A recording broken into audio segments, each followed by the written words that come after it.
Hi everyone, this is Sanjay. Part one में हमने पढ़ा था कि यार क्वाड्रेटिक इक्वेशन के बेसिक्स क्या होते हैं, किस तरह से इक्वेशन को सॉल्व किया जाता है, कितने कितने टाइप के मेथड होते हैं सॉल्व करने के, रूट्स क्या होता है, ठीक है ना। और हमने पढ़ा था nature of the roots, important था वो, ठीक है ना। क्या रूट्स के कितने तरह के नेचर होते हैं, ठीक है ना। नेचर मतलब हो गया क्या, रूट्स की वैल्यू अगर आएगी तो वो क्या अलग अलग आएगी या सेम आएगी। और एक केस हमने पढ़ा था जहाँ पर रूट जो आ रहे थे वो रियल नहीं थे, वो इमेजिनरी थे, ठीक है ना। बस हमने उसको ज़्यादा डिस्कस नहीं किया क्योंकि वो हमारे टॉपिक का पार्ट नहीं था, ठीक है ना। बस हमने उसको ऊपर ऊपर से पढ़ लिया था। आज की क्लास का टॉपिक है बच्चों हमारा एप्लीकेशन ऑफ क्वाड्रेटिक इक्वेशन, यानी कि कल जो भी पढ़ा था आज उसको अप्लाई करने का टाइम है। एप्लीकेशन का मतलब होता है कि यार आपके सामने एक रियल लाइफ सिचुएशन रखी जाएगी, ठीक है ना। एक सिंपल सी रियल लाइफ सिचुएशन रखी जाएगी। उस सिचुएशन को आपको करना क्या है कि यार समझ के एक मैथमेटिकल इक्वेशन बनानी है और फिर जाकर के उसको सॉल्व करना है, ठीक है कि नहीं है। लेकिन इस वीडियो में ना एक जरा सा ट्विस्ट है, क्योंकि मैं चाहता हूँ कि यार मैं ना इसमें ज्यादा से ज्यादा क्वेश्चन करवा पाऊँ। तो इसके लिए जितने भी मैं यहाँ पर क्वेश्चन सॉल्व कराऊंगा ना, उसको हम एक पॉइंट पर जा करके ना सॉल्व नहीं करेंगे। मतलब कि जब एक क्वाड्रेटिक इक्वेशन बन जाएगी उसके बाद मैं उसको सॉल्व नहीं कराऊंगा। रीजन इसके पीछे का ये है कि यार आप लोगों को क्वाड्रेटिक इक्वेशन को सॉल्व करना आता है, लेकिन इस टॉपिक का इस वीडियो का जो मेन मुद्दा है, मेन जो एजेंडा है इस वीडियो का, वो ये है कि आपको क्वेश्चन सॉल्व करना आना चाहिए, इक्वेशन बनाना आना चाहिए, ना कि इक्वेशन सॉल्व करना। इक्वेशन सॉल्व करना तुम्हें पहले से ही आता है, नहीं आता तो आप पहले वाला पार्ट का वीडियो देख सकते हो, ठीक है। तो इस वीडियो का सबसे मेन मोटिव यही है कि यार आप यहाँ पे इक्वेशन को बनाना सीखो, ठीक है ना। थोड़ी टेक्निक सीखो कि यार किस किस तरीके से इक्वेशन को समझा जाता है, इक्वेशन को बनाया जा सकता है, ठीक है कि नहीं है। इसके अलावा पूरे के पूरे वीडियो में अगर किसी पॉइंट में अगर आपको कुछ भी समझने में दिक्कत आ रही हो कि यार भैया ये वाला पॉइंट समझ में नहीं आया, भैया यहाँ पे दिक्कत आई थी, इस पॉइंट में दिक्कत आ रही है, तो उस टाइम को थोड़ा सा टैग करके आप मैसेज कर सकते हो या कमेंट कर सकते हो कि भैया ये वाला पॉइंट में आपने ये कैसे कर दिया। मैं पूरी कोशिश करूंगा कि यार उसका आंसर देने की, ठीक है ना। चलिए ठीक है, स्टार्ट करते हैं एप्लीकेशन ऑफ क्वाड्रेटिक इक्वेशन। अच्छा, इससे पहले कि मैं एप्लीकेशन ऑफ क्वाड्रेटिक इक्वेशन में स्टार्ट कराऊं, हम ना कुछ कीवर्ड्स हैं उसको ध्यान में रखेंगे, ताकि जब हम एक असली का क्वेश्चन देखें, सही से क्वेश्चन देखें, ताकि हम उसको सही से समझ पाए, ठीक है ना। कुछ कीवर्ड्स हैं, इसको बस ध्यान रखिएगा। कीवर्ड्स हैं कुछ ये, जैसे कि इज। बच्चों इज का अगर यूज किसी तरह के वर्ड प्रॉब्लम में किया जा रहा है तो most of the time is का जो मतलब होता है ना वो होता है इक्वल्स टू, ठीक है कि नहीं है। अच्छा, उसके अलावा कई बार हम इक्वेशन में यूज कर सकते हैं ये वर्ड 3 टाइम्स, ठीक है, जिसका ऑब्वियसली मतलब होता है 3 गुना कर देना, किसी भी चीज का 3 गुना कर देना। इसको एक और तरीके से डिनोट कर सकते हैं, जैसे कि हम बोल देंगे थ्राइस, ठीक है कि नहीं। उसी तरह से जैसे 3 टाइम्स है उसी तरह से 2 टाइम्स, इसका मतलब होता है किसी भी चीज का 2 गुना कर देना, ठीक है ना। और 2 टाइम्स को एक और वर्ड से डिनोट किया जा सकता है ट्वाइस, ठीक है कि नहीं। इसके अलावा थोड़ी थोड़ी चीजें और हैं। फॉर एग्जांपल के लिए कभी कहीं पर भी अगर क्वेश्चन में अगर आपको ये वर्ड दिखाई दे जाए सम, जिसका मतलब होता है कि हम 2 तरह के वैल्यूज को आपस में ऐड करने वाले हैं। कहीं पर भी अगर आपको वर्ड दिख जाए डिफरेंस, इसका मतलब है कि यार हम 2 तरह की वैल्यू को आपस में माइनस करने वाले हैं, ठीक है कि नहीं। इसके अलावा हाँ, 2 चीज़ और हैं। इसके अलावा 2 चीज़ और हैं, जैसे कि कहीं पर अगर आपको दिखाई दे जाए मोर देन, या फिर आपको कहीं पर दिखाई दे जाए लेस देन। तो मोर देन का मतलब क्या होता है? मोर देन का मतलब होता है कि यार एक्चुअल सब्जेक्ट से ज्यादा होना, एक्चुअल सब्जेक्ट से कम होना। मोर देन का मतलब होता है सब्जेक्ट से ज्यादा वैल्यू रखना, और लेस देन का मतलब होता है सब्जेक्ट से कम वैल्यू रखना। तो अगर कहीं पर अगर आपको मोर देन दिखाई दे जाए तो इसका मतलब है कि यार किसी एक मेन सब्जेक्ट से जो वैल्यू है आपकी वो 3 या 4 या 5 कुछ ही वैल्यू ज्यादा आ रही है, ठीक है ना। लेस देन का मतलब क्या होता है? लेस देन का मतलब होता है कि यार किसी भी तरह के मेन सब्जेक्ट से आपकी जो वैल्यू है वो कम आ रही है, 3 वैल्यू कम आ रही है, 4 वैल्यू कम आ रही है, 5 वैल्यू कम आ रही है। समझ में आ गया था क्या हुआ? कई बार इक्वेशन को कॉम्प्लेक्स करने के लिए इन सभी वर्ड का एक यूज एक ही साथ किया जा सकता है, जैसे ट्वाइस और मोर देन का वर्ड यूज एक ही साथ कर लिया, 3 टाइम्स और लेस देन वर्ड का यूज एक ही साथ कर लिया। तो वहां पर आपको सही से पकड़ना पड़ेगा कि यार किस तरह से किया जाए। हालांकि मैंने यहाँ पर जो ट्रिक बनाई है जब मैं अपने टाइम पे सॉल्व करता था वो ये था कि कहीं पर भी अगर आपको मोर देन करना हो या कहीं पर भी अगर आपको लेस देन करना हो, तो जितना नंबर मोर देन करना है या जितना नंबर भी लेस देन करना है वो हमेशा एंड पे किया जाएगा। मोर देन करना है एंड में होगा, लेस देन करना है एंड में होगा। और कभी भी अगर आपको ट्वाइस करना हो, 2 टाइम्स करना हो, 3 टाइम्स करना हो, तो वो हमेशा शुरुआत में होगा। तो इन छोटी छोटी बातों का ध्यान रखेंगे और क्वेश्चन को फिर हम लोग सॉल्व करेंगे, ठीक है। तो ये थी बेसिक चीज है, ठीक है ना, क्वेश्चन को सॉल्व करने के लिए। और अब हम देखेंगे अपनी क्लास का पहला क्वेश्चन, ये रहा। लिखा हुआ है find two numbers whose sum is 27 and product is 182। तो पहले क्वेश्चन को ठीक से समझते हैं क्या कह रहा है। कह रहा है आपको ढूंढने हैं दो नंबर, ठीक है ना, आपको दो नंबर ढूंढने हैं और वो दो नंबर के फीचर्स हैं। क्या फीचर्स हैं कि अगर आप उनको जोड़ देते हो तो आ जाएगा 27, और अगर आप उन दोनों नंबरों को मल्टीप्लाई कर देते हो, प्रोडक्ट का मतलब होता है मल्टीप्लाई करना, मल्टीप्लाई कर देते हैं तो कितना आ जाएगा 182। तो बताइए बच्चों वो दो नंबर कौन से हैं, तो कैसे पता लगाएं। तो देखिए सबसे पहले तो हम लोग बात करेंगे बच्चों फॉर्मेट की, ठीक है। तो पेपर में कैसे करोगे, पेपर में तो हम लिखेंगे पहले ये सॉल्यूशन। तो क्योंकि हमें दो नंबर फाइंड करने के लिए कहा गया है तो हम लोग यहाँ पे लिखेंगे लेट फर्स्ट नंबर, हमें क्या पता फर्स्ट नंबर क्या है, तो हम अपने हिसाब से मानेंगे let the first number be x and second number be y। पहला नंबर आप लोग x मान लीजिए और दूसरा नंबर आप लोग y मान लीजिए। और अब क्या करना है, अब यहाँ पे लिखेंगे हम लोग according to question. According to question का मतलब हो गया कि जो भी आपको क्वेश्चन में सिचुएशन दे रखी है उसी सिचुएशन के अकॉर्डिंग आपको अब इक्वेशन बनानी है, ठीक है ना। तो दिया हुआ है सम इज 27, जोड़ोगे तो कितना आ जाएगा 27। किसको जोड़ेंगे, अपने नंबरों को जोड़ेंगे, हमारे पास कौन सा नंबर है x और y। तो अगर मैं इनको ऐड करता हूं तो 27 आ जाएगा, तो x और y को ऐड करा तो आ गया 27। वहीं पर यहाँ पे देखो क्या लिखा हुआ है, प्रोडक्ट इज 182। अगर मैं इनको मल्टीप्लाई करता हूं तो 182 आ जाएगा, तो यानी कि x multiply by y equals to 182। तो अब आ गई बच्चों मेरे पास दो इक्वेशन, ठीक है ना, और दोनों इक्वेशन में दो वेरिएबल है, इसमें भी दो वेरिएबल है, इसमें भी दो वेरिएबल है। सॉल्व कैसे करें, क्योंकि मैंने तो तुम्हें कहा था कि जब हम सॉल्व करेंगे तो एक क्वाड्रेटिक इक्वेशन बनेगी, क्वाड्रेटिक इक्वेशन बनी तो है नहीं, तो अब क्या करें।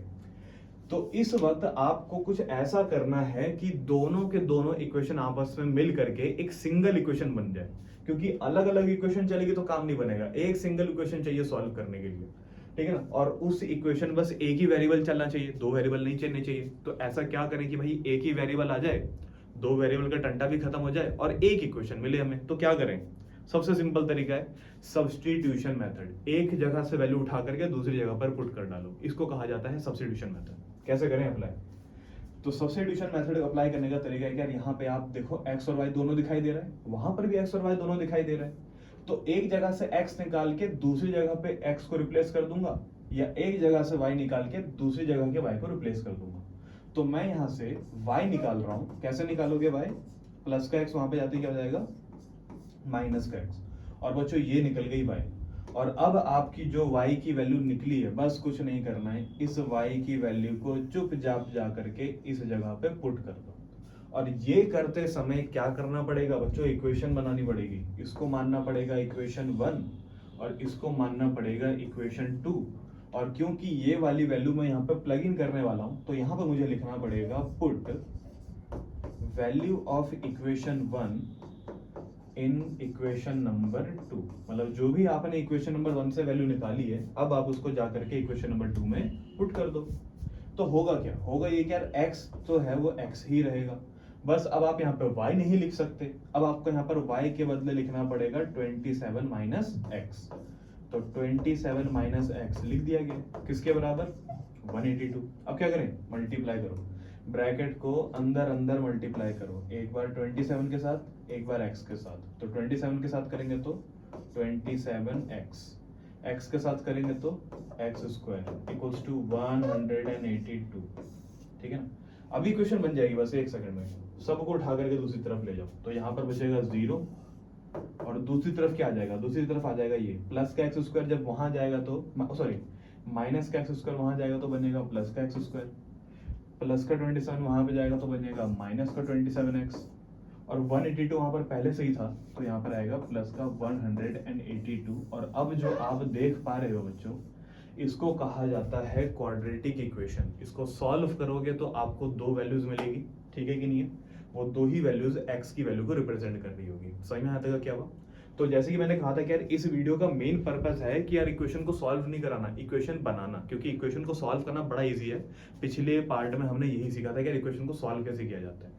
इस वीडियो का मेन मकसद यही है कि यार हम लोग क्या करेंगे कि इस क्वेश्चन को पढ़ करके हम ना इक्वेशन बनाएंगे बेसिकली, ठीक है कि नहीं है। तो ये रहा पहला इक्वेशन। आइए बच्चों दूसरा पे पढ़ते हैं। ये रहा दूसरा इक्वेशन, लिखा हुआ है divide 12 into 2 parts such that their product is their product is 32। कह रहा है एक नंबर है 12, उसके पहले तो दो हिस्से कर दो, और वो दो हिस्से ऐसे होने चाहिए कि अगर उनको मल्टीप्लाई कर दिया जाए तो कितना आ जाए, 32 आ जाए। वैसे अगर कोई बच्चा समझदार है तो अपने आप ही अंदाजा लगा लेगा कि यार वो कौन कौन सा नंबर है, ठीक है ना। वो दो ही नंबर पॉसिबल हो सकते हैं, लेकिन हम उसको बाद में डिस्कस करेंगे, ठीक है ना। लेकिन सबसे पहले क्वेश्चन को सॉल्व करेंगे, कैसे करके सॉल्व किया जाएगा। तो सॉल्यूशन, तो 12 के बच्चों दो पार्ट्स होने वाले हैं और दोनों पार्ट्स को जोड़ करके 12 आने वाला है, ठीक है ना। तो क्या करेंगे, लेट फर्स्ट पार्ट हम लोग मान लेंगे बच्चों x, और इसका सेकंड पार्ट क्या मान लेंगे हम लोग, y। फर्स्ट पार्ट हमने मान लिया x और सेकंड पार्ट हमने मान लिया y। और अब आएंगे अकॉर्डिंग टू क्वेश्चन पे और लिखेंगे कंडीशन, क्योंकि वो 12 के हिस्से हैं, ये जो दोनों है वो 12 के दो हिस्से हैं, यानी कि इनको अगर वापस से जोड़ दिया जाए तो 12 बन जाएगा, तोड़ देंगे तो अलग अलग हो जाएगा, जोड़ देंगे तो वापस 12 बन जाएगा। और अगर इनको प्रोडक्ट कर दिया जाए तो 32 आ जाएगा, वही x और y मल्टीप्लाई करो तो कितना आ जाएगा, 32। तो अब अगर तुम ध्यान से देखो इस सिचुएशन को तो ये बिल्कुल पिछले क्वेश्चन की जैसा ही है, बस क्वेश्चन में जरा सा हेर फेर कर दिया, तो जरा सा हेर फेर कर दिया, लेकिन उससे कोई मतलब नहीं है, लेकिन इक्वेशन हमारी बिल्कुल सेम बनी है। और अब तुम्हें इसे सॉल्व करना आता है, क्या करना है, दो इक्वेशन है, दो अलग अलग जगह पे और दो वेरिएबल के साथ है। मैं चाहता हूं एक ही वेरिएबल के साथ एक ही इक्वेशन बने, तो मैं कैसे कर सकता हूं, एक जगह से वैल्यू निकाल करके दूसरी जगह पर पुट कर दो, यानी कि बेसिकली यहाँ पर मैं सब्स्टिट्यूशन लगाना चाह रहा हूँ। तो क्या करें, यहाँ से निकालो y, इसको लिखो 12 माइनस x, और इस वैल्यू को उठा करके यहाँ पर प्लग इन कर दो। बस इसको मानना पड़ेगा इक्वेशन 1, इसको मानना पड़ेगा इक्वेशन 2, और जब मैं वैल्यू पुट कर दूंगा तो ये कुछ ऐसा होगा, x इंटू में 12 माइनस x इक्वल्स टू में 32। x को दोनों से मल्टीप्लाई किया गया तो ये आ जाएगा 12x माइनस में x स्क्वायर इक्वल्स टू में 32, और सबको उठा करके अगर ले गए तो 0 इक्वल्स टू में x स्क्वायर माइनस का 12x और प्लस का 32। बच्चों अगेन हमारे पास आ गई क्या, एक क्वाड्रेटिक इक्वेशन जिसको सॉल्व करने का तरीका तुम्हें पता है, ठीक है कि नहीं है। 4 8 जो 32 होता है, मल्टीप्लाई करेंगे तो 32 आ जाएगा, प्लस माइनस करेंगे तो 12 अपने आप ही आ जाएगा। तो बड़ा ही सिंपल है, इसलिए मैं आगे सॉल्व नहीं करा रहा हूँ, ठीक है ना। ये रहा अगला question, find two consecutive positive integer sum of whose square is 74। बहुत अच्छा क्वेश्चन है। तो यहाँ पर तुम्हें एक नया वर्ड देखने को मिला है, यह है कंसेक्यूटिव। ये कंसेक्यूटिव का मतलब क्या होता है, देखो कंसेक्यूटिव का बेसिकली हम मतलब निकाल सकते हैं लगातार। कंसेक्यूटिव का मतलब क्या होता है, लगातार। अब कंसेक्यूटिव नंबर का मतलब होता है कि यार एक के ठीक अगला आने वाला नंबर, जैसे कि 2 के ठीक अगला कौन नंबर आता है, 3 के ठीक अगला नंबर कौन सा आता है, 4। तो ऐसे नंबर को कहा जाता है consecutive number. 2 3 4 consecutive 3 number, 4 5 6 consecutive 3 number, 91 92 93 consecutive 3 number. तो ऐसे नंबर को ही कहा जाता है कंसेक्यूटिव नंबर। अच्छा, कंसेक्यूटिव नंबर एक और तरीके से भी हो सकता है, अगर यहाँ पर मैं थोड़ी सी मॉडिफिकेशन करके ये बोलूं कि कंसेक्यूटिव ऑड नंबर और कंसेक्यूटिव इवन नंबर। तो इस केस में क्या होगा, तो जब मैं 2 बोलूंगा तो अगला मैं 3 नहीं बोल सकता, अब अगला मुझे 4 बोलना पड़ेगा और 4 का अगला 6 बोलना पड़ेगा, क्योंकि यहाँ पर मैंने कंसेक्यूटिव इवन नंबर के बारे में बताया है। समझ में आ गया था क्या हुआ। सिमिलरली ऑड नंबर के साथ है, कंसेक्यूटिव ऑड नंबर का मतलब हुआ 1 3 5, 1 के बाद 3 3 के बाद 5, यही है सारे कंसेक्यूटिव ऑड नंबर का सीक्वेंस। अब यहाँ पर बोला गया है कि यार 3 कंसेक्यूटिव नंबर आपको ढूंढने, लेकिन ध्यान रखना बच्चों, ये 3 कंसेक्यूटिव नंबर जरूरी नहीं है कि 1 से स्टार्ट हो, है कि नहीं है। ये 2 कंसेक्यूटिव नंबर जरूरी नहीं है कि 1 से स्टार्ट हो, ये कहीं से भी स्टार्ट हो सकता है। 15 16 17 हो गया कंसेक्यूटिव नंबर। तो हमें नहीं पता बेसिकली इसका स्टार्टिंग पॉइंट क्या है, ठीक है ना, लेकिन हमें ढूंढने 2 नंबर है और वो दोनों आपस में कंसेक्यूटिव है, और उन दोनों का जो सम आ रहा है वो 74 है। गलत, दोनों के स्क्वायर का सम आ रहा है 74, यानी कि पहले तो हमें वो दोनों नंबर ढूंढने पड़ेंगे, फिर उन दोनों नंबरों का स्क्वायर करना पड़ेगा, फिर उन दोनों का सम करेंगे, तब जाकर के आएगा 74। समझ में आ गया तक का। आओ देखते हैं। तो सबसे पहले सॉल्यूशन में क्या लिखेंगे भाई, कंसेक्यूटिव। तो फर्स्ट नंबर में क्या लिखोगे बच्चों, x। और क्योंकि यहाँ पे कोई ऑड नंबर या इवन नंबर मेंशन नहीं किया गया है, तो मैं यहाँ पे पता है क्या करूंगा, तो सेकंड नंबर कुछ ऐसा निकाला जाएगा। फर्स्ट नंबर x हो गया बच्चों, सेकंड नंबर ठीक अगला नंबर होगा। जैसे 2 का अगला नंबर कौन होता है, 3, 3 का अगला नंबर कौन होता है, 4। कैसे कैसे आगे बढ़ रहा है, +1 करके। तो 2 + 1 3, 3 + 1 4, 4 + 1 5। उसी तरह से अगर मेरे को x का अगला नंबर ढूंढना होगा तो अगला नंबर क्या होगा x प्लस 1। तो ये हो गया हमारा पहला नंबर x और दूसरा नंबर हो गया हमारे पास x प्लस 1। अब क्या करना है, कह रहा है जिसका सम, जिसके स्क्वायर का सम 74 आ जाए, जिसके स्क्वायर का सम 74 आ जाए। तो यानी कि अब लिखेंगे हम लोग अकॉर्डिंग टू क्वेश्चन जिसके स्क्वायर का सम। तो अगर मैं x और x प्लस 1 लिखता हूं तब 74 नहीं मिलेगा, लेकिन अगर मैं x का स्क्वायर और x प्लस 1 का स्क्वायर ऐड करता हूं तब जाकर के 74 मिलेगा। लेकिन यार क्वाड्रेटिक इक्वेशन तो मिली नहीं। क्वाड्रेटिक इक्वेशन तब मिलेगी बच्चों जब आप इसको आगे सॉल्व करोगे। सॉल्व करेंगे इसको, ये हो जाएगा एक्स स्क्वायर, यहाँ पे लगेगा ए प्लस बी के होल स्क्वायर का फॉर्मूला, मतलब A square B square 2ab equals to 74 2x square plus 2x प्लस 1, अगर वो भी यहाँ पर आ गया तो माइनस का 74। तो बेसिकली जो इक्वेशन बनी है वो बनी है 2x square plus 2x minus का 73 इक्वल्स टू 0। बच्चों ये बन गई है एक क्वाड्रेटिक इक्वेशन। सिंपल इक्वेशन है, सॉल्व करना बड़ा ही सिंपल होगा। सॉल्व करके आपको 2 नंबर निकालने, ध्यान रखना। आपको अगर यहाँ पर x की 2 वैल्यू मिली, लेट सपोज ये आंसर नहीं है, ठीक है ना, आंसर नहीं है ये, बस बता रहा हूँ। लेट सपोज आपको x की 2 वैल्यू मिली है, एक मान लो मिला है 5 और एक मान लो मिला है माइनस का 6, हो सकता है माइनस का नंबर आ जाए, ठीक है ना, ठीक है ना। या फिर आपको कोई वैल्यू मिल रही हो 3/2, बच्चों इसको भी रिजेक्ट कर देंगे, इसको भी रिजेक्ट कर देंगे, क्योंकि यहाँ पर बोला जा रहा है सिर्फ पॉजिटिव इंटीजर। तो पॉजिटिव इंटीजर का मतलब है कि यार पहले तो वो इंटीजर होना चाहिए, उल्टा पॉजिटिव होना चाहिए। ये नेगेटिव है लेकिन इंटीजर है इसलिए कैंसिल कर दिया। वो इंटीजर ही नहीं है लेकिन पॉजिटिव है तब भी कैंसिल हो गया। अगर आपको ऐसा नंबर मिल रहा हो तभी इसको सेलेक्ट करना और आगे बढ़ना। अच्छा हाँ, अगर x की वैल्यू अगर आपको 5 मिली है तो अगला नंबर कैसे ढूंढोगे, अगला नंबर तो समझ में नहीं आ रहा, लेकिन अगला नंबर ढूंढने के लिए आपको ज्यादा कुछ नहीं करना, 1 ऐड करना है। तो जैसे आपको 5 मिल जाएगा, आपको x प्लस 1 करना है, यानी कि 5 प्लस 1 क्या मिल जाएगा 6। लेकिन हाँ वही है कि यार ये मैं एग्जाम्पल के तौर पर बता रहा हूँ, एक्चुअल आंसर कुछ और हो सकता है इसका, ठीक है। देखिए तो ये रहा दूसरा पार्ट। अच्छा अगला क्वेश्चन है, ये भी सेम ही क्वेश्चन है, कोई डिफरेंस ज्यादा है नहीं इसमें। कह रहा है 2 consecutive positive integer sum of whose square is 365, ठीक है ना।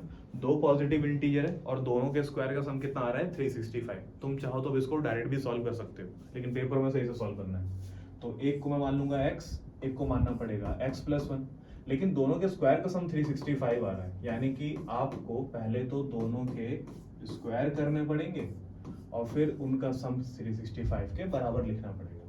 यहाँ पर तो ये सेम आ जाएगा, यहाँ पर लगेगा a प्लस बी का होल स्क्वायर, और सिमिलरली हम लोग एक नए टाइप के इक्वेशन में पहुंच जाएंगे जिसको सॉल्व करना बड़ा इजी होगा, ठीक है। ये रहा, ये थोड़ा अलग क्वेश्चन है, इसको देखते हैं क्या कह रहा है। Find sum of 2 number, find sum of 2, अच्छा 2 नंबर ढूंढने हमारे को। Sum of 2 number is 15 and sum of their reciprocal, अच्छा यहाँ पे फाइंड नहीं आएगा।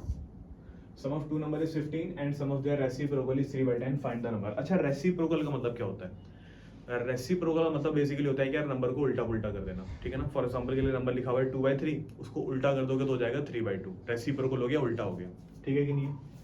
तो कह रहा है कि यार एक बार नंबरों का सम करना है और एक बार उनके रेसिप्रोकल का सम करना है और फिर वो नंबर पता करने हैं। तो यार नंबर तो हमें पता ही नहीं है, लेकिन अपना तो तैयार रहता है, ठीक है ना।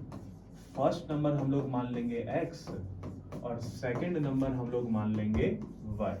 अच्छा 2 नंबरों का सम 15 आ रहा है अकॉर्डिंग टू क्वेश्चन, तो x प्लस y किसके बराबर आ गया भाई 15। अच्छा उनके रेसिप्रोकल का सम आ रहा है 3/10, यानी कि अब आपको यहाँ पर x को ऐड नहीं करना है, आपको x के रेसिप्रोकल को और y के रेसिप्रोकल को ऐड करना है। तो बच्चों x का रेसिप्रोकल होगा 1/x, y का रेसिप्रोकल होगा 1/y, और इन दोनों का सम होगा 1/x प्लस 1/y। अब इनके रेसिप्रोकल को जोड़ करके कितना आ रहा है 3/10, ठीक है ना। ठीक है, अगेन फिर वही प्रॉब्लम आ गई यार, 2 वेरिएबल है, 2 इक्वेशन है, 2 अलग अलग इक्वेशन है, कैसे सॉल्व करें। मैं चाहता हूं एक वेरिएबल और एक इक्वेशन सॉल्व करना, तो कैसे करें, सब्स्टिट्यूशन ऑब्वियसली। तो एक जगह से वैल्यू निकालो, दूसरी जगह पर वैल्यू पुट कर डालो। लेकिन उससे पहले मैं एक चीज तुम्हें दिखाना चाह रहा हूं कि भैया इसको पहले एक बार सॉल्व कर लेते हैं। एलसीएम ले लो, एलसीएम लेना ऑब्वियसली आता ही होगा, नहीं आता तो बता देता हूं। पहले इनको मल्टीप्लाई करना है और फिर क्रॉस मल्टीप्लाई करना है। ये उन बच्चों के लिए जिनको एलसीएम वगैरह लेने में दिक्कत आती है, ठीक है। मोस्ट ऑफ द स्टूडेंट नहीं आती, लेकिन किसी किसी को भी आती है। तो पहले नीचे वालों को multiply, x multiply by y, xy, cross multiply. y into में 1 y, x इंटू में 1 x, किसके बराबर 3/10। और अब जो मैं तुम्हें दिखाना चाह रहा हूँ बच्चों वो ये है, ध्यान से देखना बच्चों, ये लिखा हुआ है x plus y equals to 15, है कि नहीं है, x plus y equals to 15। और जरा ये पढ़ो क्या लिखा हुआ है, क्या ये दोनों ही x प्लस वाई नहीं है, ये भी x प्लस वाई है और ये भी x प्लस वाई है, क्या ये दोनों सेम x प्लस वाई नहीं है? अगर इस x प्लस वाई को जोड़ के 15 आ रहा है तो यानी कि इस x प्लस वाई को जोड़ के भी 15 आएगा। तो एक काम करते हैं, ठीक है ना, ये सब्स्टिट्यूशन, हाँ बेसिकली सब्स्टिट्यूशन कहलाएगा ये। हम एक काम करते हैं, इस x प्लस वाई की जो वैल्यू 15 आ रही है इसकी वैल्यू उठा करके हम लोग पुट कर देते हैं यहाँ पे, समझ में आ गया ना, इसके वैल्यू उठा करके हम लोग यहाँ पुट कर देते हैं और यहाँ पे x प्लस वाई के बदले हम लोग लिख देते हैं क्या 15। इससे कम से कम वेरिएबल कम हो जाएंगे और क्वेश्चन आसान हो जाएगा सॉल्व करना। तो ये हट जाएंगे और इनके बदले आ जाएगा 15, नीचे चलेगा एक्स वाई और इक्वल्स टू में 3/10, ठीक है। इसको और सॉल्व कर सकते हैं, जैसे कि 3 1 जा 3 और 3 5 जा 15, और बड़ी ही सिंपल तरीके से आप इसको क्रॉस मल्टीप्लाई कर दोगे तो आ जाएगा 50 इक्वल्स टू में एक्स वाई, ठीक है। अब आपके पास अगेन दो वेरिएबल, दो इक्वेशन आ गए, सॉल्व करने के लिए सब्स्टिट्यूशन का इस्तेमाल कर सकते हैं। कैसे करोगे बच्चों, यहाँ से y निकाल लो 15 माइनस एक्स और इस y को जा करके यहाँ पे पुट कर देना, आपको एक नई इक्वेशन मिल जाएगी। कुछ देखना हो तो यहाँ पे दिखा दे दूंगा कैसे होगा। तो 50 इक्वल्स टू में x और y के बदले हम लोग क्या लिखेंगे 15 माइनस एक्स, 15 माइनस एक्स, अंदर अंदर दोबारा मल्टीप्लाई तो हो जाएगा 50, ये हो जाएगा 15x माइनस में एक्स स्क्वायर, सबको उठा के यहाँ ले आओ तो बचेगा x square minus 15x plus 50 equals to 0। और ये बन गई बच्चों एक क्वाड्रेटिक इक्वेशन। अगेन सॉल्व करना तुम्हें आता है और बड़े आराम से नंबर मिल जाएंगे। 50 लिखा है ना, 5 10 जा 50, मल्टीप्लाई करके 50, जोड़ घटा करके 15, बड़े ही सिंपल तरीके से सॉल्व हो जाएगा, कोई दिक्कत नहीं आएगी। ट्राई जरूर करना, ठीक है ना। हर क्वेश्चन को जानबूझ के अधूरा इसलिए छोड़ रहा हूँ ताकि तुम यहाँ पर पहुंच करके अपने आप इसको आगे जाकर के सॉल्व करो। प्लीज जरूर सॉल्व करना इसे, ठीक है। ये रहा अगला question, sum of the square of two consecutive natural number is 420। यार ये बहुत सिंपल क्वेश्चन है यार, ठीक है ना। दो कंसेक्यूटिव नंबर है, उनका स्क्वायर करा, फिर उनको ऐड करा, फिर जाकर के 421 आ गया। दो नंबर है, दोनों कंसेक्यूटिव है, दोनों का स्क्वायर करा, सम करा, 421 आ गया। तो एक नंबर होगा आपका x और एक नंबर होगा आपका x प्लस 1। लेकिन ऐसे थोड़ी करना है, इनका स्क्वायर करना है। तो इसका भी स्क्वायर किया भैया, इसका भी स्क्वायर किया, दोनों के स्क्वायर के सम को ऐड करा, कितना आ गया 421। तुम्हें पता ही है क्या है ड्रिल भाई, एक्स स्क्वायर का एक्स स्क्वायर यहाँ पे लगा देंगे, a प्लस बी के होल स्क्वायर का फॉर्मूला, फर्दर आगे सॉल्व करोगे तो बन जाएगी एक क्वाड्रेटिक इक्वेशन। बस सिंपल है, इक्वेशन बनाना बहुत सिंपल है भाई, कोई दिक्कत वाली बात नहीं है, ठीक है कि नहीं है। आगे देखते हैं क्या, the difference of the square of two number is 180, the square of the smaller number is 8 times the larger number, find the two number। अच्छा ये वाला क्वेश्चन थोड़ा सा बाकियों से अलग है। क्या कह रहा है, दो नंबर है, ठीक है ना, उन दोनों के स्क्वायर का डिफरेंस है, डिफरेंस ऑफ द स्क्वायर। बच्चों जैसे मैंने बात कही थी, सम का मतलब होता है प्लस करना और डिफरेंस का मतलब होता है माइनस करना। तो यहाँ पर कहा जा रहा है the difference of the two square of two number, यानी कि आपको सबसे पहले दो नंबर लेट करने, फिर इन दोनों नंबरों का स्क्वायर निकालना है, फिर उन दोनों नंबरों को माइनस करना है, ठीक है ना। और माइनस करके क्या आ रहा है हमारे पास 180। अच्छा इसमें एक बात आपको ध्यान रखनी है, क्योंकि वो दो नंबर है, वो दोनों नंबर एकदम अलग अलग होंगे, ठीक है ना। तो अगर वो दोनों नंबर एकदम अलग अलग होंगे और माइनस करके जब 180 आ रहा है, यानी कि दोनों नंबर आपस में इक्वल नहीं है, अलग अलग है, यानी कि एक नंबर बड़ा होगा और एक नंबर छोटा होगा। तो जब आप इसकी इक्वेशन बनाओगे ना तो आपको एक पॉइंट और है जो आपको एडिशन में लिखना पड़ेगा, वो है ये। एक बार देखते हैं। तो जैसे कि हमारा क्वेश्चन करने का तरीका था, लेट फर्स्ट नंबर हम लोग मान लेते हैं x और सेकंड नंबर हम लोग मान लेते हैं क्या y। x भी मान लिया, y भी मान लिया, लेकिन साथ साथ में एक कंडीशन हमने ये लिख दी कि x जो है वो y से बड़ा है, ठीक है ना। इसे इक्वेशन में ज्यादा कोई फर्क तो नहीं पड़ेगा, लेकिन हाँ ये उतना ही इंपॉर्टेंट है। क्लियर है कि नहीं है, इसका आगे कोई ज्यादा यूज आएगा नहीं, ठीक है ना। लेकिन हाँ इसका इक्वेशन में होना जरूरी है, क्योंकि यार देखो दो नंबर है, ठीक है ना, दो नंबर है, माइनस करके अगर अलग आ रहा है यार, यानी कि पक्का एक नंबर बड़ा रहा होगा, एक नंबर छोटा रहा होगा। समझ में आया था क्या हुआ, इस वजह से। अच्छा अब क्वेश्चन सॉल्व करने के लिए according to question, the difference of the square of two number is 180, ठीक है ना। ठीक है, तो सबसे पहले दो नंबर x और y, इनका square x square y square, इनके स्क्वायर का difference x square minus y square कितना आएगा भैया, 180 आएगा, ठीक है ना। अभी पैनिक नहीं करना, इक्वेशन कैसे बनेगी, किस तरह की बनेगी, अभी पहले बस जितना क्वेश्चन कह रहा है उतना निकालेंगे। ये हो गया हमारा फर्स्ट केस, केस नंबर 1। अब देखते हैं केस नंबर 2, यहां से स्टार्ट होता है। कह रहा था square of the smaller number is 8 times the larger number, ठीक है बच्चों। क्योंकि यहाँ पर हमने पहले डिस्कस कर लिया था कि यार 3 टाइम्स का मतलब होता है 3 गुना करना, 2 टाइम्स का मतलब होता है 2 गुना करना, उसी तरह से 8 टाइम्स का मतलब क्या होगा, 8 गुना कर देना, है कि नहीं है। तो 8 गुना करेंगे भाई, क्या हो गया। लेकिन यहाँ पर कुछ बातों का ध्यान रखा जाएगा, जैसे कि मैंने क्लास में डिस्कस किया था सबसे स्टार्टिंग में, क्या इज का मतलब होता है इक्वल्स टू, वैसे ही इस यहाँ पर इज आपको दिखाई दे रहा होगा, इसका भी मतलब इक्वल्स टू है, लेकिन इसको इक्वेशन में कैसे पिरो के बताना है वो बताऊंगा। तो सबसे पहले square of the smaller number, तो सबसे पहले पता लगाओ बच्चों कि स्मॉलर नंबर कौन है। स्मॉलर नंबर है हमारा y, क्या करना है इसका स्क्वायर, तो बच्चों y का स्क्वायर क्या होगा, y square. The square of smaller number, square of smaller number is, क्या होता है इसका मतलब, equals to, square of smaller number is 8 times the larger number. कौन है लार्जर नंबर, y, इसका करना है 8 गुना।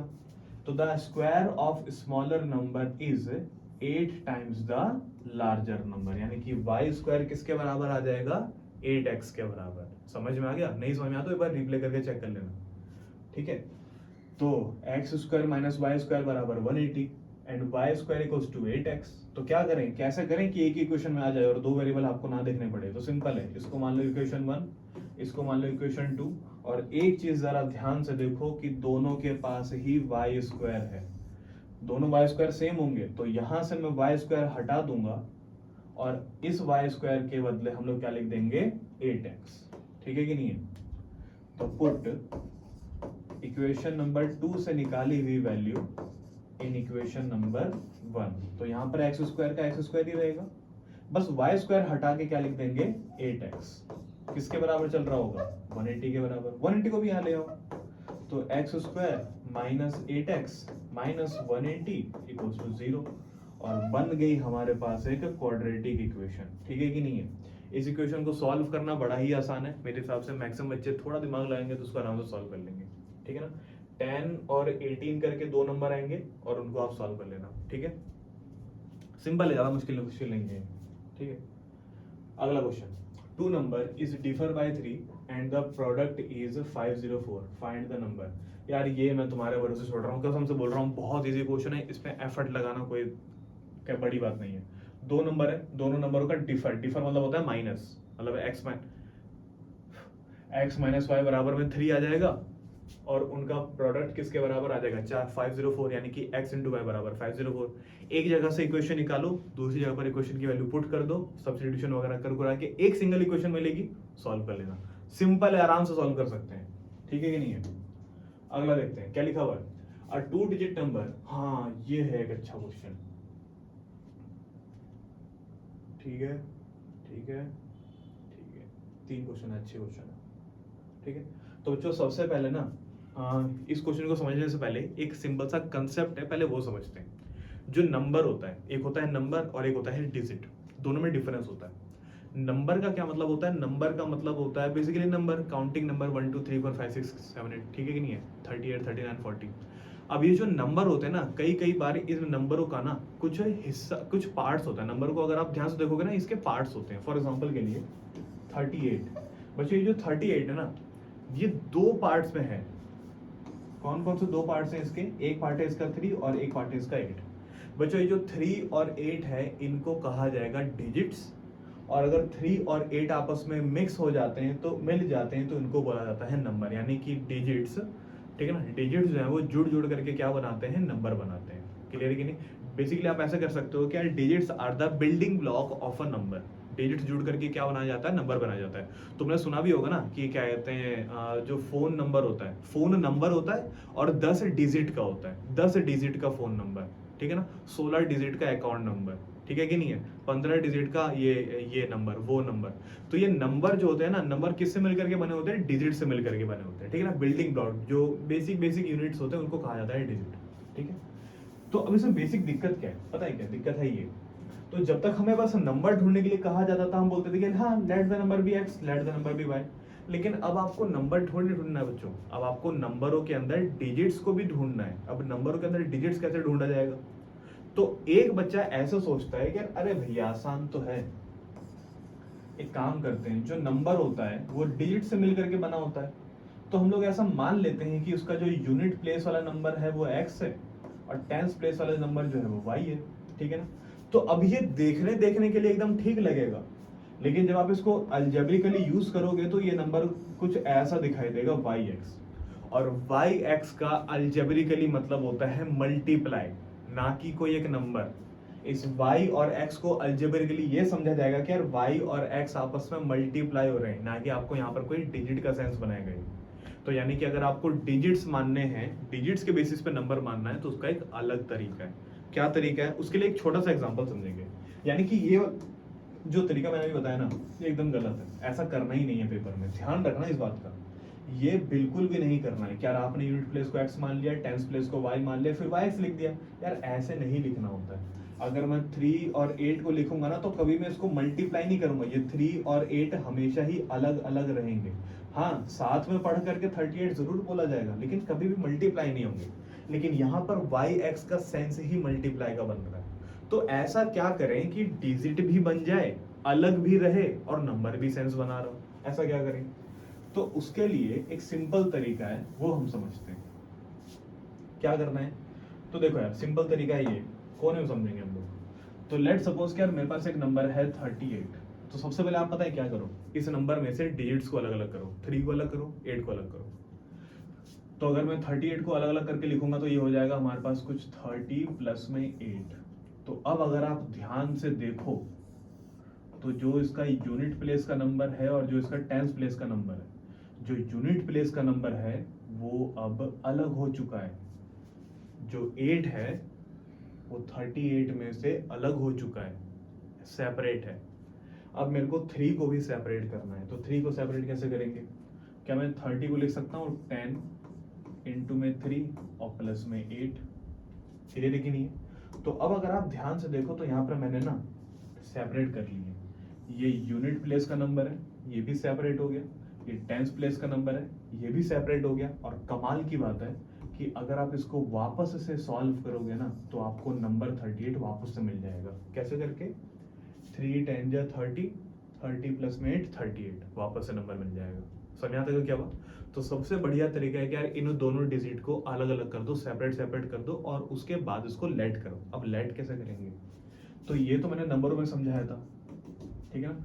यही चीज अगर वेरिएबल के फॉर्म में करनी हो तो कैसे करेंगे? तो हम लोग एक को मानेंगे y, एक को मानेंगे हम लोग x।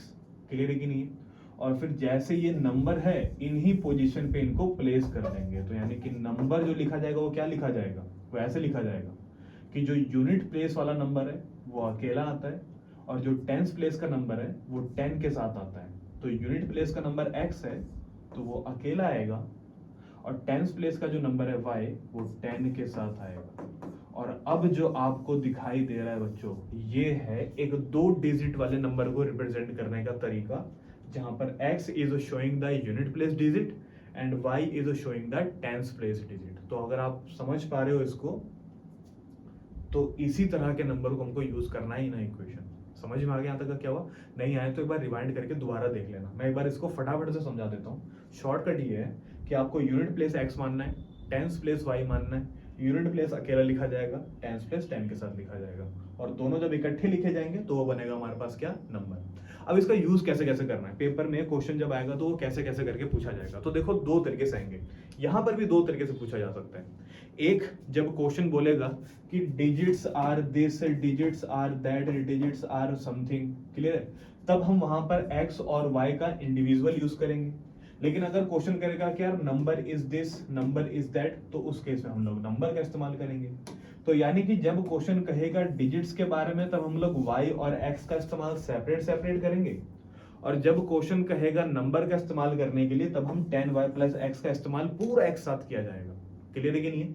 तो मैं इस वाले पार्ट को मिटा नहीं रहा हूँ, ठीक है ना। इस वाले पार्ट को याद क्या कहते हैं हम लोग यहीं पर रखेंगे, ताकि जब मैं डिस्क्रिप्शन में इसका पीडीएफ दूंगा तो तुम ना इसको एक बार ठीक से अपनी तरफ से समझ सकते हो, ठीक है ना। तो इसको हम लोग मिटा देते हैं अभी। अब आओ क्वेश्चन को सॉल्व करते हैं। ये वाला क्वेश्चन क्या दे रखा है? तो क्वेश्चन कह रहा है कि एक 2 डिजिट का नंबर है, इनका प्रोडक्ट ऑफ इट्स डिजिट। बच्चों डिजिट का प्रोडक्ट है, इसमें नंबर का कोई लेना देना नहीं है, डिजिट का प्रोडक्ट, यानी कि आपको एक्स और वाई का अलग अलग इस्तेमाल करना पड़ेगा, ठीक है ना। तो प्रोडक्ट आ रहा है 18 and when 63 is subtracted from the number the digit interchange their place. अच्छा हाँ, अब डिजिट के साथ भी थोड़ी बहुत दिक्कत होती है। डिजिट जो है वो अपनी जगह बदल सकती है अगर आप एक प्रॉपर नंबर, एक प्रॉपर वैल्यू इस प्रॉपर नंबर से माइनस या प्लस करोगे। इसका एक बड़ा ही सिंपल सा एग्जांपल मैं दिखाता हूं तुम्हारे को, जैसे कि 21 हो गया। पता है बच्चों 21 में से 9 माइनस करने पर क्या होगा? 12 आ जाएगा। अब ये दोनों के दोनों ध्यान से देखो, ये दोनों के दोनों, ये है इनिशियल प्रोडक्ट और ये है फाइनल प्रोडक्ट। इनिशियल प्रोडक्ट में कुछ ऐसा था कि यार यूनिट प्लेस और टेंस प्लेस 2 और 1 थे। फाइनल में यूनिट प्लेस और टेंस प्लेस आपस में इंटरचेंज हो गए, 2 और 1 से 1 और 2 हो गया। एक पर्टिकुलर वैल्यू माइनस करने के बाद क्या हो जाते हैं? ये इंटरचेंज हो जाते हैं। पर्टिकुलरली वैल्यू माइनस कर दी तो आपस में इंटरचेंज हो गया, और ऐसा यहाँ पर भी हो सकता है, ऐसा इसके साथ भी हो सकता है। तो मान लो क्या एक नंबर आपको दे रखा है 10y प्लस एक्स, इसमें से आपने ना कोई एक पर्टिकुलर वैल्यू मान लो प्लस कर दी, कोई एक पर्टिकुलर वैल्यू है मैंने इसमें प्लस कर दी, तो पता है क्या हुआ? ये डिजिट से इंटरचेंज हो गए, यानी कि अब ये आपको 10y प्लस एक्स दिखाई नहीं देगा, अब आपको ये 10x प्लस वाई दिखाई देगा, ठीक है कि नहीं है? तो इस बात का भी ध्यान रखना है हमारे को। समझ में आ गया यहाँ तक का? आओ क्वेश्चन सॉल्व करते हैं। देखिए क्या रहा है, पहले तो आपको यूनिट और टेंस प्लेस मानने पड़ेंगे। तो सॉल्यूशन कैसे लिखा जाएगा? सॉल्यूशन लिखा जाएगा ऐसे, तो let unit place be x, tens place be y. तो बच्चों अगर यूनिट प्लेस एक्स है, टेंस प्लेस वाई है, तो पता है नंबर कैसा होगा? यूनिट प्लेस अकेला आता है, टेंस प्लेस 10 के साथ आता है, और बस बच्चों ये हो गया आपका नंबर। समझ में आ गया कि नहीं आ गया? तो ये तो थी अभी बेसिक कहते हैं अजम्पशन, जो हमने अजम्पशन माना है। अब क्या करेंगे? अब क्वेश्चन की इक्वेशन बनाएंगे कंडीशन पढ़ के। तो ये रहा according to question product of its digit are 18, यानी कि डिजिट का प्रोडक्ट, डिजिट कौन है? एक्स और वाई, इसका प्रोडक्ट यानी कि x और y का अगर मल्टीप्लिकेशन करें तो कितना आ जाएगा? 18 आ जाएगा।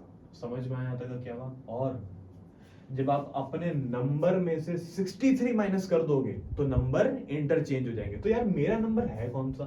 भाई मेरा नंबर तो ये वाला है, यानी कि 10y प्लस एक्स। मुझे क्या करना है? When 63 is subtracted from your number, मेरे नंबर में से क्या माइनस कर दिया गया? 63। Then the digits interchanges their place। तो डिजिट क्या करेंगे? अपने प्लेसेस क्या कर लेंगे? चेंज कर लेंगे, इंटरचेंज कर लेंगे। तो यानी कि अभी तो ये 10y प्लस एक्स दिखाई दे रहा है, लेकिन जैसे ही मैं इसमें 63 माइनस करूंगा और जो नया नंबर निकल करके आएगा वो इसका इंटरचेंज वर्जन होगा, यानी कि वो हो जाएगा 10x प्लस वाई। समझ में आया कि नहीं आया? अब उस वाले इक्वेशन को हमें सॉल्व करना है। कैसे करोगे? तो 10y plus x minus 10x minus y equals to 63। अच्छा 10y में से एक y चला जाएगा तो 9y बचेगा, और 10x में से एक x चला जाएगा तो 9x बचेगा इक्वल्स टू 63, है ना। कुछ कॉमन भी ले सकते हैं 9, तो अंदर बचेगा y minus x equals to कितना? 63। 9 से 63 कैंसिल भी कर सकते हैं, तो 9 7 जा 63, तो y माइनस एक्स आ गया अपना 7, ठीक है कि नहीं है? अब ध्यान से देखो, तो ये पहले वाली सिचुएशन है, एक जगह से वैल्यू निकालो, दूसरी जगह पर वैल्यू पुट कर दो। तो यहाँ पे y निकाल सकते हो कितना? 7 प्लस एक्स। ये वैल्यू उठा करके बच्चों यहाँ पर पुट कर दो y की जगह पे, ठीक है ना। क्या आएगा? तो ये आ जाएगा x, ठीक है ना। 7 प्लस एक्स इक्वल्स टू में 18। x को अगर अंदर अंदर मल्टीप्लाई करें तो आ जाएगा x square plus 7x equals to 18। या फिर x square plus 7x minus 18 equals to 0। इसको सॉल्व करने के लिए बच्चों 18 के दो प्रोडक्ट निकालिए, दो फैक्टर निकालिए जिसको मल्टीप्लाई करके 18 आता हो लेकिन प्लस माइनस करके 7 आता हो। कौन से वो दो नंबर होंगे?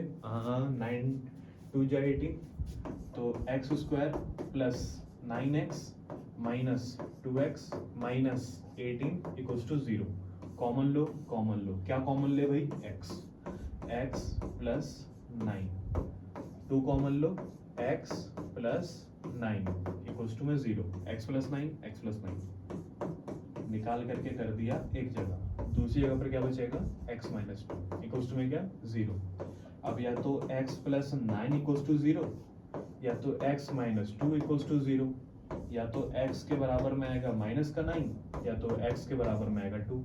इसको कर देंगे रिजेक्ट, इसको करेंगे एक्सेप्ट, क्योंकि अब हमें क्वेश्चन में डिजिट नहीं ढूंढना है बच्चों, हमें नंबर ढूंढ के निकालना है। नंबर कैसे ढूंढे? तो बच्चों x की वैल्यू तो आ गई है, तो सबसे पहले आपको y ढूंढना पड़ेगा। y के लिए यहाँ पर पुट कर दीजिए, सीधा y मिल जाएगा। तो हमें पता है कि y जो है वो 7 प्लस x है, ठीक है ना? We know y equals to 7 plus x, लेकिन अब यहाँ पर मैं x हटा करके 2 पुट कर दूंगा तो y हमारा कितना आ जाएगा? 9।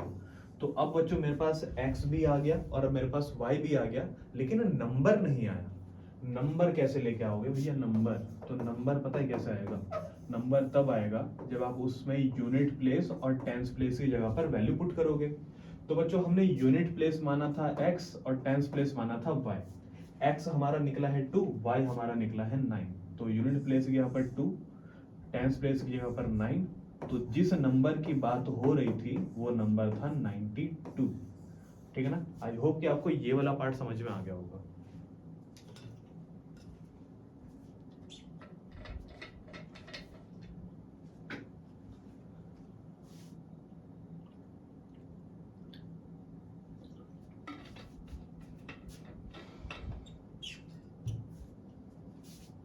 ठीक है, यहां तक समझ में आ गया होगा। कंटिन्यू करते हैं आगे। अगला question, a two digit number is 5 times the sum of its digit and equal to 5 more than twice the product of its digit, find the number। काफी सारी इंफॉर्मेशन भर दी है क्वेश्चन में, लेकिन एकदम कूल रहना है भाई, एकदम कूल और बेसिक्स पे टिके रहना है। तो सबसे पहले क्या करेंगे? सबसे पहले बेसिक अजम्पशन, यूनिट्स डिजिट क्या होगा, टेंस डिजिट क्या होगा, नंबर क्या होगा, ये 3 अजम्पशन। तो सबसे पहले unit place digit x, tens place digit, ठीक है ना? Tens place digit y। तो बच्चों नंबर कैसा दिखाई देगा? नंबर कैसा दिखाई देगा? नंबर दिखाई देगा 10y plus x, 10y plus x। Unit place वाला अकेला आता है, टेंस प्लेस वाला 10 के साथ आता है। तो बच्चों ये रहा हमारा नंबर। अब एक एक करके क्वेश्चन को डिकोड करेंगे, क्या कहना चाह रहा है। कह रहा अ 2 डिजिट नंबर इज, किसकी बात हो रही है? नंबर की। तो बच्चों जब डिजिट की बात हो तब हम लोग x और y का इस्तेमाल करेंगे, लेकिन जब नंबर की बात हो तो भाई 10y प्लस x का इस्तेमाल करेंगे। समझ में आ गया यहां तक का? ठीक है। अच्छा, इज बच्चों यहाँ पर एक वर्ड आ रहा है इज। इज का क्या मतलब होता है? इज का मतलब होता है इक्वल्स टू। समझ में आ गया था क्या हुआ? आओ देखते हैं। तो सबसे पहले अ 2 डिजिट नंबर इज, यानी कि ये नंबर इज, ये number equal to 5 times the sum of its digit. ये अपने डिजिट के 5 टाइम्स के, डिजिट के सम के 5 टाइम्स के बराबर है। तो according to question, case number 1, ठीक है ना? केस नंबर 1, ठीक है ना? अ 2 डिजिट नंबर, तो बच्चों ये रहा मेरा 2 digit number 10y plus x is equals to 5 times, 5 time यानी कि किसी का 5 गुना करना है भाई। किसका 5 गुना करना है? Sum of its digit. Digit कौन है? x और y। सम कैसा होगा? x plus y। इसके डिजिट के सम का 5 गुना कैसा होगा? 5 times of x plus y। हो गया। तो इसको सॉल्व करेंगे तो 10y plus x equals to 5x plus 5y। अभी सबको उठा के यही ले आओ अभी के लिए। तो 10y प्लस x माइनस का 5x माइनस का 5y इक्वल्स टू 0। 10y में से चला गया तो 5y बचेगा और ये हो जाएगा 4y, 4x। ठीक है, किसके बराबर 0। अभी क्या करना है मुझे नहीं पता, क्योंकि अभी तो मेरे पास दूसरी इक्वेशन नहीं है। जब तक दूसरी इक्वेशन ना आए तब तक अभी रुक जाओ, रेस्ट करो, मतलब अगला क्वेश्चन देखो, रेस्ट मत करो, ठीक है ना। एंड अच्छा, यही number is equal to 5 more than twice the product of its digit. कह रहा भैया इस वाले पार्ट का मतलब समझ में नहीं आया। वो इसलिए नहीं आया क्योंकि ये वाला पार्ट और ये वाला पार्ट आपस में कनेक्टेड है, ठीक है ना। तो इसको आपको कुछ ऐसे पढ़ना है, अ 2 digit number is this and 2 digit number is that also. अरे वो बोलते नहीं है यार, जब किसी एक बंदे के अंदर जब दो तरह की खूबी होती है, जैसे कि मान लो कि कोई एक लड़का है मोंटू, अरे मोंटू तो क्या कहते हैं, पढ़ाई तो कर ही लेता है लेकिन साथ साथ वो खेल में भी आगे है। तो उसी तरह से a 2 digit number is 5 times the sum of its digit and equals to 5 more than twice the, यानी कि एक 2 डिजिट का नंबर ये भी है और एक 2 डिजिट का नंबर ये भी है। समझ में आया था क्या? वो मोंटू ये भी कर सकता है, मोंटू वो भी कर सकता है। ये 2 डिजिट का नंबर कौन है? मोंटू। मोंटू ये भी कर सकता है, मोंटू ये भी कर सकता है। समझ में आ गया था क्या हुआ? तो बच्चों ये रहा मोंटू बराबर दिस, और यही मोंटू का अगर दोबारा इस्तेमाल करेंगे तो नई इक्वेशन बनेगी। तो बच्चों ये रहा मोंटू equation, 10y plus x is equals two, ठीक है ना, साफ साफ बोल रहा है इक्वल्स टू, तो मैंने सीधा इक्वल्स टू ही लगा दिया।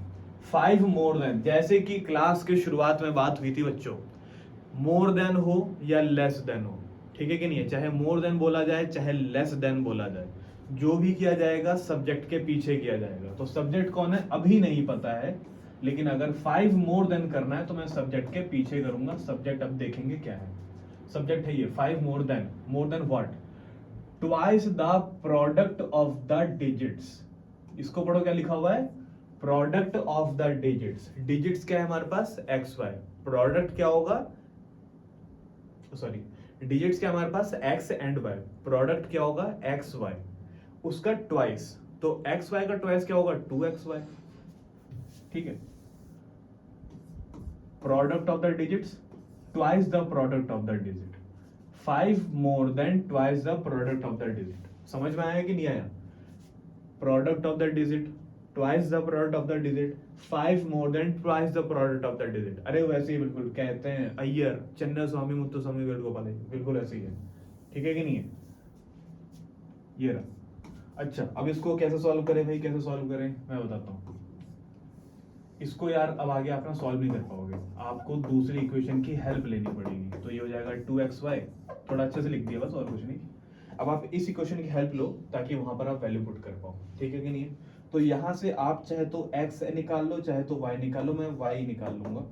वो आ जाएगा हमारे पास 4x अपॉन में 5, कैसा आया, माइनस का 4x वहां पे प्लस, मल्टीप्लाई का 5 नीचे चला गया।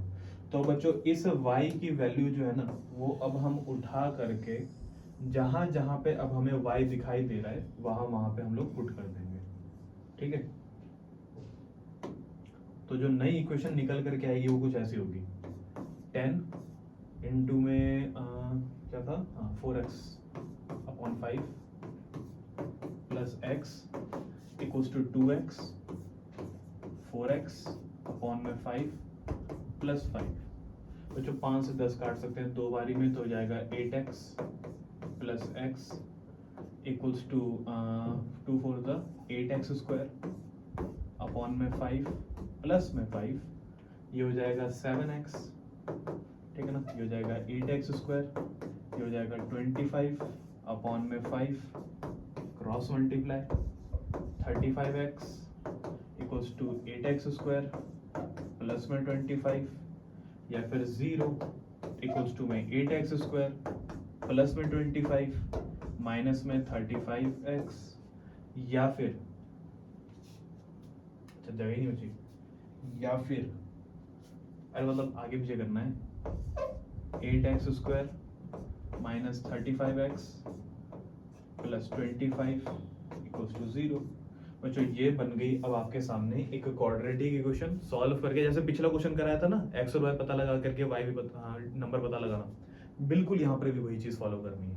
तो ये रहा पूरे की पूरी इक्वेशन, ठीक है ना। नहीं समझ में आया तो प्लीज एक बार रिवाइंड करो, दोबारा देखो, नहीं आया दोबारा देखो, नहीं समझ में आ रहा है कमेंट में डाल दो कि भैया ये वाला पॉइंट दोबारा बताओ, कमेंट में आप कोशिश करूंगा आंसर देने की, ठीक है। अगला question, a 2 digit number is such that the product of its digit is 14 if 45 is added to the number the digit interchange their place. देखो ये क्वेश्चन बड़ा ही सिंपल सा है, तो मैं चाहता हूँ कि यार इस वाले क्वेश्चन को ना तुम ही अटेम्प्ट करो। बहुत सिंपल क्वेश्चन, अगर पिछले दो क्वेश्चन समझ में आ गए तो ये वाला क्वेश्चन बिल्कुल समझ में आ जाएगा। ठीक है कि नहीं है? बिल्कुल सेम क्वेश्चन है, सिंपल क्वेश्चन है। ठीक है ना? अगला देखते हैं क्या है। हाँ, फ्रैक्शन। फ्रैक्शन देखो क्या है। अब हम आ गए हैं फ्रैक्शन पे, पहले नंबर पे थे फिर डिजिट पे आए, अब आ गए हम फ्रैक्शन पे। तो देखो फ्रैक्शन क्या होता है। फ्रैक्शन बेसिकली पार्ट, फ्रैक्शन को अगर बेसिकली डिफाइन किया जाए तो फ्रैक्शन को कहा जाता है पार्ट ऑफ अ होल। जब पूरे के पूरे होल का जब आप एक पार्ट शो करना चाहते हो उसको क्या बोला जाता है? फ्रैक्शन। शो कैसे करते हैं इसको? पीवाईक्यू के फॉर्मेट में शो किया जाता है। तो किसी भी तरह के फ्रैक्शन को शो करने का तरीका होता है उसके न्यूमरेटर और डिनोमिनेटर को शो करना। ठीक है ना? न्यूमरेटर को उसे कहा जाता है जो नंबर फ्रैक्शन के ऊपर वाले पार्ट में एग्जिस्ट करता है, और डिनोमिनेटर उसे कहते हैं जो पूरे फ्रैक्शन के नीचे वाले पार्ट में एग्जिस्ट करता है। तो जो ऊपर एग्जिस्ट करता है उसे न्यूमरेटर कहते हैं, जो नीचे आता है उसे डिनोमिनेटर कहते हैं। और न्यूमरेटर और डिनोमिनेटर मिला करके क्या बनता है? फ्रैक्शन। ठीक है ना? तो यहां पर भी बच्चों हमें यही करना है। कोई भी फ्रैक्शन वाला क्वेश्चन आ जाए तो सबसे पहली ड्रिल क्या होगी? पहला अजम्पशन क्या होगा? Let the numerator be x and the denominator be y। Clear है कि नहीं है?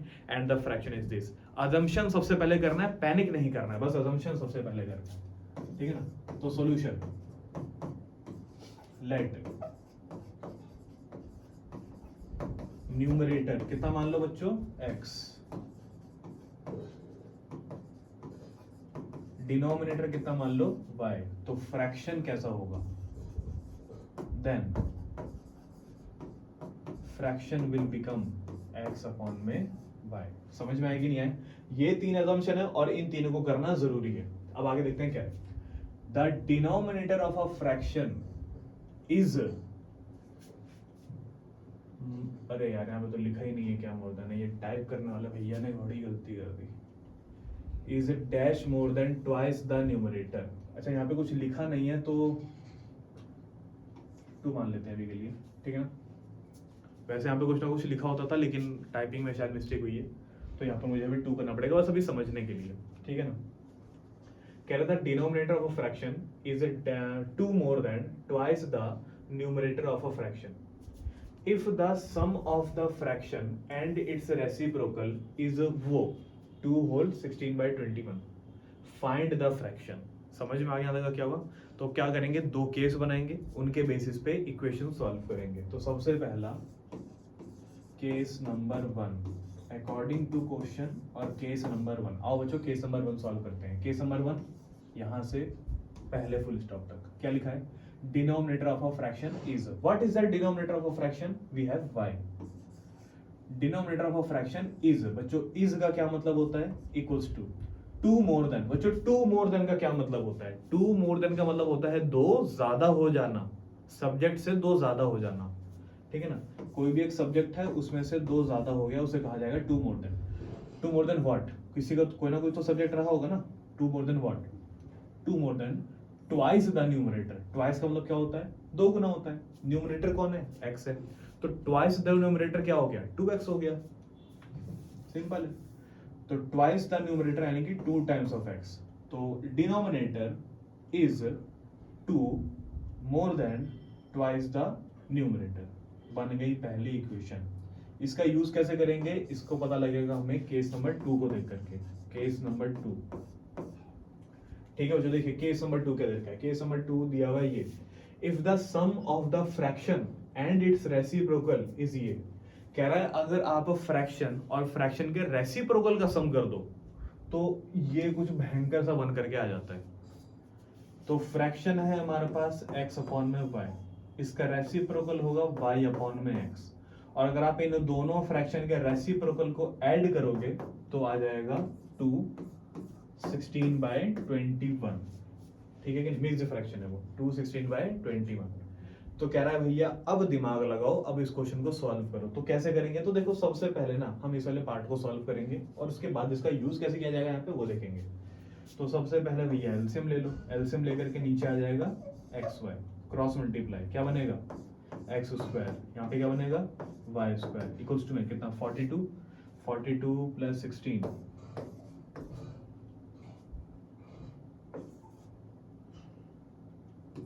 42 42 प्लस 16 कितना हो गया 8, कितना हो गया 5, 58 हो गया।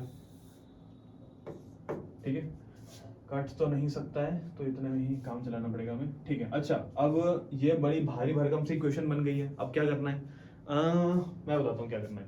ये y की वैल्यू जो आपने निकाली हुई है ना, इसको उठा करके पुट कर दो यहाँ पे। लेकिन हाँ, थोड़ा सा कॉम्प्लिकेटेड हो सकता है क्योंकि y यहाँ पर एक जगह पे नहीं है, y दो जगह पे है, यहाँ पर भी है और यहाँ पर भी है। और ऑफ कोर्स आपको दोनों जगह पे पुट तो करना ही पड़ेगा और कोई ऑप्शन भी नहीं है। ठीक है ना, तो आइए पुट करते हैं। तो इसको मानना पड़ेगा ना कुछ, इसको मान लो इक्वेशन नंबर 1, इसको मान लो इक्वेशन नंबर 2, और अब इसकी वैल्यू पुट करेंगे। Put equation number 1 in equation number 2। ठीक है, यहाँ पे पुट कर दो तो ये हो जाएगा हमारा x square plus y square की जगह पे मैं वैल्यू छोड़ देता हूँ क्योंकि यहाँ पर वैल्यू पुट करनी है। नीचे आएगा एक्स वाई, और अगेन वाई की जगह पे वैल्यू पुट छोड़ दो क्योंकि वैल्यू पुट करनी है। बराबर में चल रहा था हमारे पास, क्या चल रहा था, 58/21, 58/21। अच्छा, क्या लिखे हैं अभी यहाँ पे, क्या लिखे हैं, ये लिखना है 2x + 2।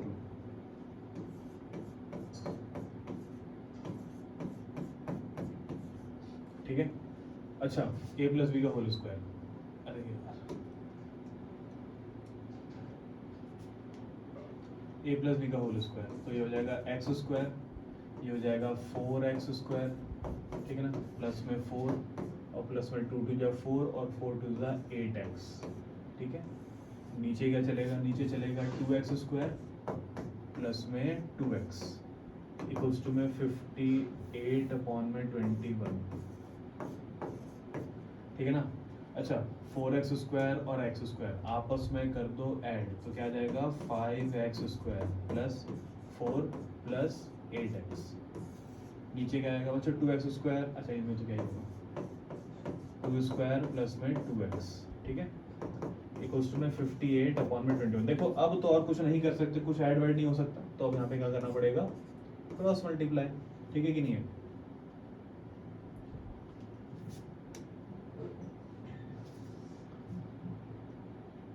आइए बच्चों क्रॉस मल्टीप्लाई करें।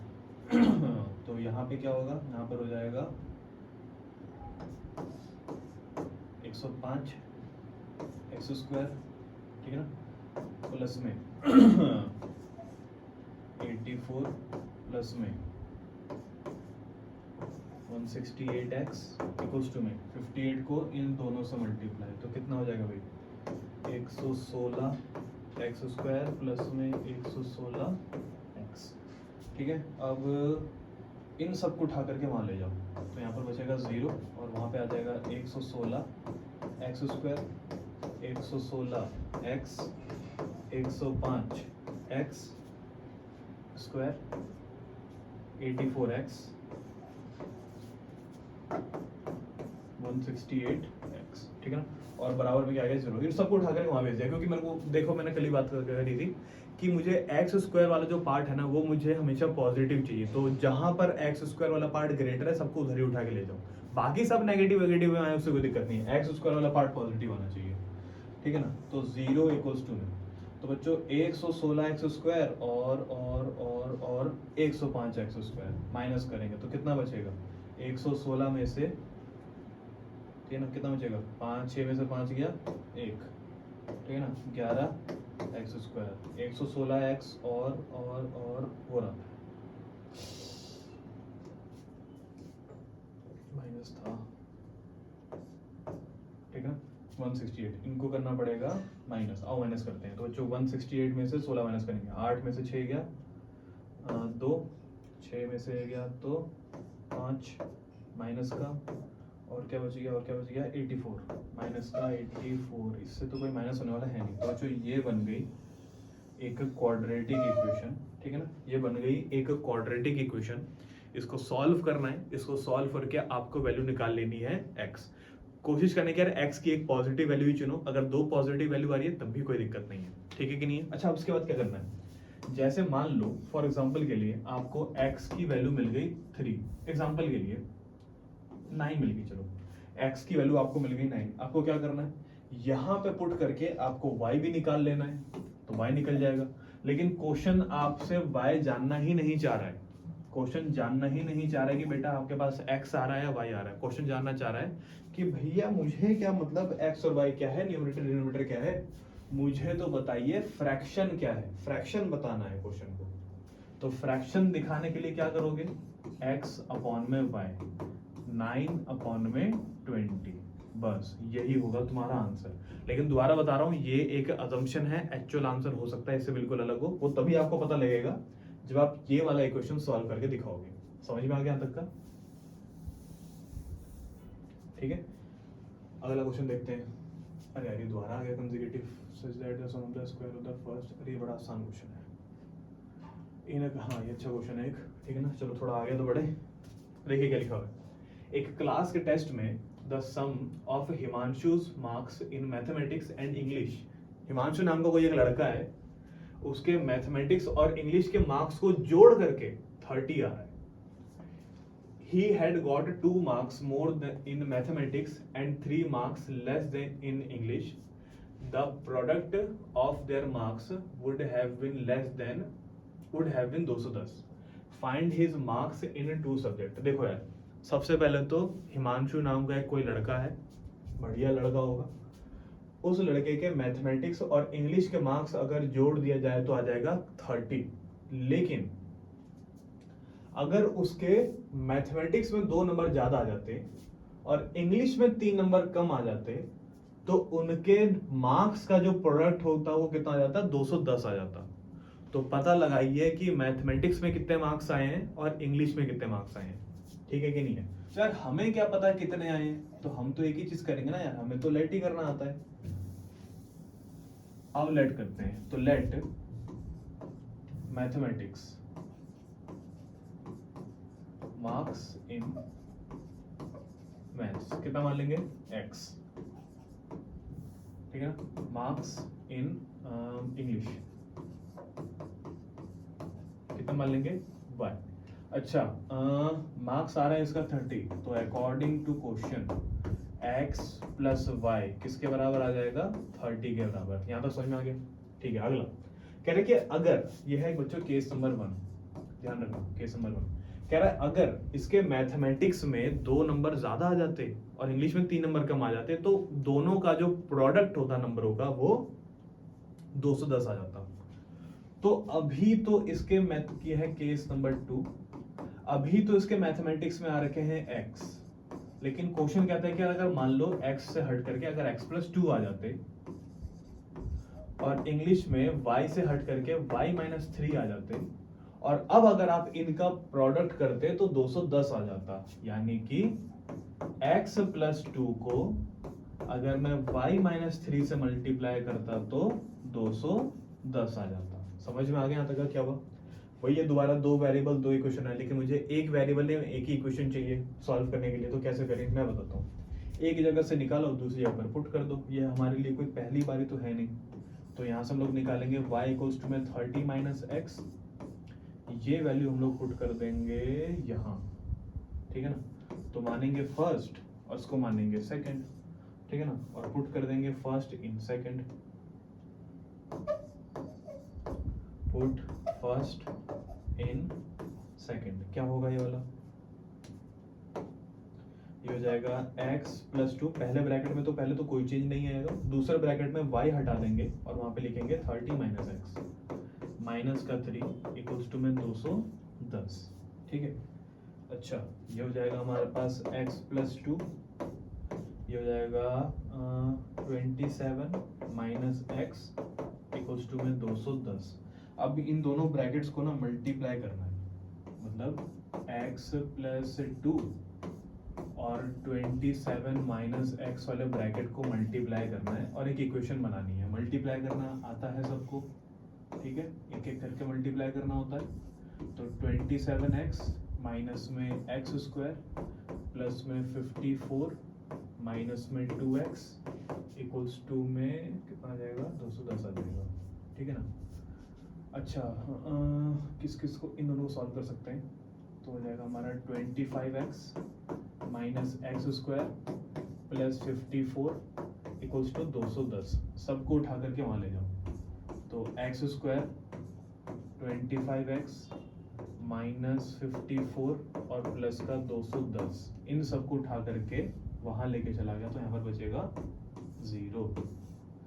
तो जो फाइनली वैल्यू आई है वो आई है एक्स स्क्वायर माइनस 25x, और अगर मैं इन दोनों को ऐड कर दूं तो आ जाएगा हमारे पास, नहीं ऐड नहीं करना, सॉरी ऐड नहीं करना है, माइनस करना है, ठीक है ना।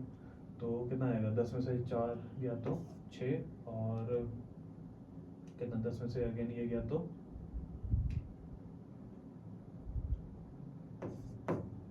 ठीक है, तो 156 ठीक है ना, 156 आ गई बच्चों वैल्यू, और ये बन गया एक क्वाड्रेटिक इक्वेशन। इस क्वाड्रेटिक इक्वेशन को सॉल्व करने के तुम्हें दो तरीके बताएं, दोनों तरीके लगा के सॉल्व कर लेना, ठीक है ना। लेकिन ध्यान रखना बच्चों, अगर यहाँ पर आपको x की वैल्यू कुछ भी मिली, फॉर एग्जांपल के लिए मान लो हमको मिल गया 21, ठीक है ना, ये हमारे मैथमेटिक्स के मार्क्स होंगे, तो y की वैल्यू निकालने के लिए क्या करोगे, y की वैल्यू निकालने के लिए यहाँ पुट कर देंगे, सॉल्व करके जो भी आएगा वो हमारे इंग्लिश के मार्क्स में कहलाएंगे। समझ में आ गया यहाँ तक क्या हुआ, सिंपल है, देखो ज़्यादा कुछ भी नहीं करना है, इक्वेशन जितना सॉल्व करते रहोगे ना उतना समझ में आते रहेगा।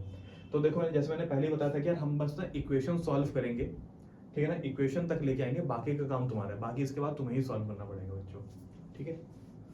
आगे देखते हैं क्या है, ये एक अच्छा क्वेश्चन है।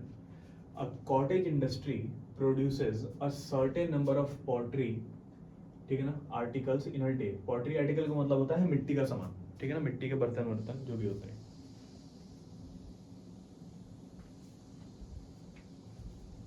ठीक है। A cottage industry produces a certain number of pottery articles in a day. It was observed on a particular day that the cost of production of each article in rupees was 3 more than twice the number of article produced on that day. If the total cost of production on that day was 90, find the number of articles produced and the cost of each article. देखो यार, pottery article का मतलब होता है basically मिट्टी का सामान, ठीक है ना। तो एक कोई कॉटेज इंडस्ट्री है, produces certain number of pottery article in a day, कुछ नंबर ऑफ क्या कहते हैं पॉटरी आर्टिकल बनाती है, मान लो कि 10 20 30 कुछ बना रही है वो, ठीक है ना। अच्छा अगला क्या कह रहा है, it was observed on a particular day, एक खास दिन ऑब्जर्व किया गया, एक खास दिन है ऑब्जर्व किया गया। The cost of production of each article, हर एक आर्टिकल को प्रोड्यूस करने का जो कॉस्ट है in rupees was 3 more than twice the number of article produced on that day. समझ में आता है क्या हुआ, एक आर्टिकल को प्रोड्यूस करने का जो खर्चा है, ठीक है ना, एक आर्टिकल को प्रोड्यूस करने का जो खर्चा है, ठीक है ना, ये था ना particular cost production of each day, ठीक है ना, एक आर्टिकल को प्रोड्यूस करने का जो खर्चा है was, ठीक है ना, 3 more than twice the number of article produced on that day. समझ में आ गया था क्या हुआ, इसको मैं समझाऊंगा अभी, ठीक है ना। If the total cost of the production on that day was 90, total cost of production का मतलब हो गया कि टोटल खर्चा, ठीक है ना, पूरे के पूरे चीज़ों को बनाने में टोटल जो खर्चा आया वो कितने रुपए का आया है, 90 रुपीज़ का, ठीक है ना। If the total cost of production on that day is 90 rupees, find the number of article produced and the cost of each article. देखो बच्चों हमें दो चीज़ें ढूंढ करके निकालनी है, the number of article produced and the cost of each article, हर एक आर्टिकल कितने रुपए की पड़ी है हमारे को, समझ में आ गया, दो क्वेश्चन है ये ठीक है। अच्छा देखते हैं कैसे करेंगे इसको सॉल्व। तो सबसे पहले assumption let, ठीक है ना, let number of article produced, ठीक है ना, कितने नंबर ऑफ आर्टिकल प्रोड्यूस किए गए हैं, यार मुझे क्या पता कितने प्रोड्यूस किए गए हैं, चलो हम लोग मान लेते हैं उस वैल्यू को x, उस दिन x number of article produce किए गए हैं, ठीक है ना। It was observed on a particular day that the cost of production of each, अच्छा number of cost of each article,